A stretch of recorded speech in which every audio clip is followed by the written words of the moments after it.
কারণটা কি? আপনি কি মনে করছেন বগুড়াবাসী হিসেবে? আমি বগুড়াবাসী হিসেবে এইটুকুই মনে করছি যে আসলে মূলত প্রথম যখন আমরা দেখেছি যে শ্রীলঙ্কায় একটা আন্দোলন হয়েছে।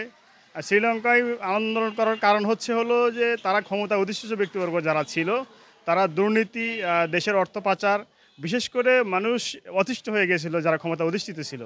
সেখান থেকেই মূলত তারা যখন পরাজিত হয়, জনগণের কাছে জনগণের রোষানলে যখন পড়ে যান, তখন যখন তারা পরাজিত হয়, ঠিক সেই সময় ওই ঘটনা থেকে ইন্সপায়ার হয়ে আসলে মূলত বাংলাদেশের আন্দোলনের সূচনা হয়, যেটা বাংলাদেশে হচ্ছিল। উন্নয়নের নামে আসলে একটা ধোঁয়াশা ছিল, দৃশ্যমান কিছু উন্নয়ন করে জনগণের চোখে আসলে ধোঁয়া দেওয়া হচ্ছিল। সেখান থেকেই মূলত শ্রীলঙ্কার ঘটনা থেকেই মানুষ ইন্সপায়ার হয় এখানে, এবং এরপর থেকে শুরু হয় বাংলাদেশে তারা তাদের বাক স্বাধীনতা, তাদের অর্থনৈতিক স্বাধীনতা, তাদের যে মানুষের যে চলাফেরার যে স্বাধীনতা, এক কথায় টোটাল বাংলাদেশি মানুষকে জিম্মি করে ফেলছিল তারা বিগত 15 বছরে। মূলত সেখান থেকে বেরিয়ে আসার জন্য জনগণের পিঠ যখন দেয়ালে ঠেকে গিয়েছিল, সব দিক থেকেই তারা সব কিছু তাদের হারিয়ে ফেলছিল।